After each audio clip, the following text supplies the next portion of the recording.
महोदय, जो यह बजट प्रस्तुत हुआ है वह देश का एक ऐसा नया चित्र उपस्थित करता है जो चित्र उन्माद का है, आशा का है, सफलता का है। इसमें नए कर ज़्यादा नहीं लगाए गए हैं और जो थोड़े से कर लगाए भी गए हैं वे इस ढंग से लगाए गए हैं कि सभी लोगों पर उसका बोझ पड़ता है। इससे भी उनको निराशा हुई है।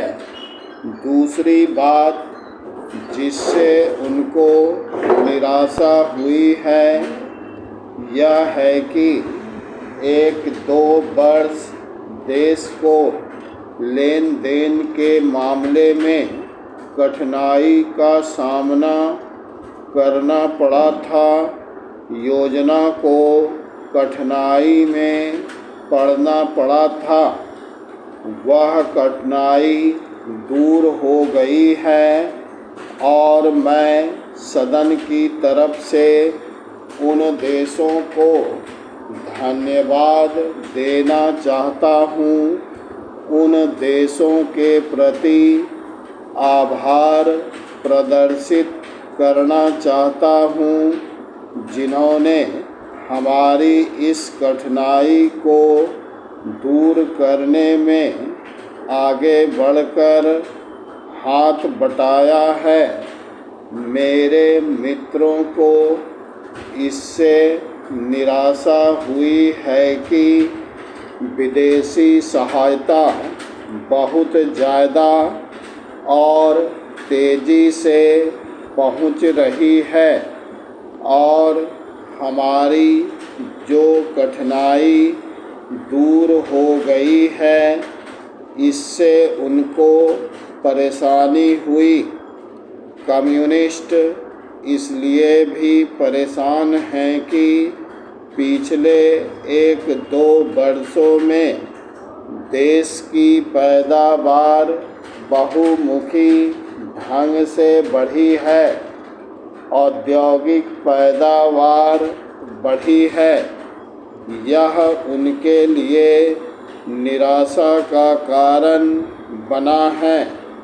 उनकी निराशा इसलिए भी बढ़ी है कि उनका मालिक, उनका मित्र हमारे देश की सीमा पर जब फौज लेकर खड़ा है और जब देश पर खतरा है तो क्यों देश की आर्थिक हालत, क्यों देश की वित्तीय हालत तथा दूसरी हालत इतनी अच्छी हुई है और क्यों इतनी अच्छी छवि उभरी है।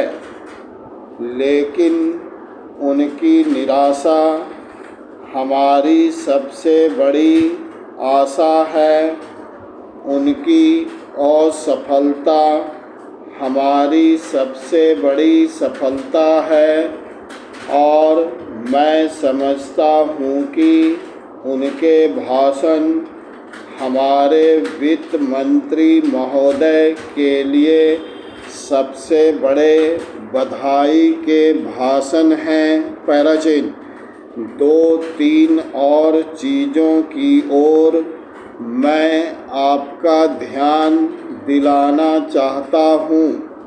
उनकी ओर दूसरे माननीय सदस्यों ने भी आपका ध्यान दिलाया है।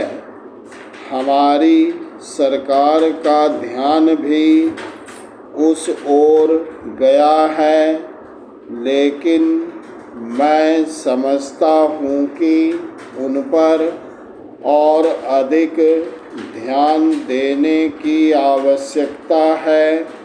पहली बात तो यह है कि जब चीज़ों की पैदावार बढ़ रही है जब देश उन्नति की तरफ जा रहा है तब भी देश में कीमतें बढ़ रही है।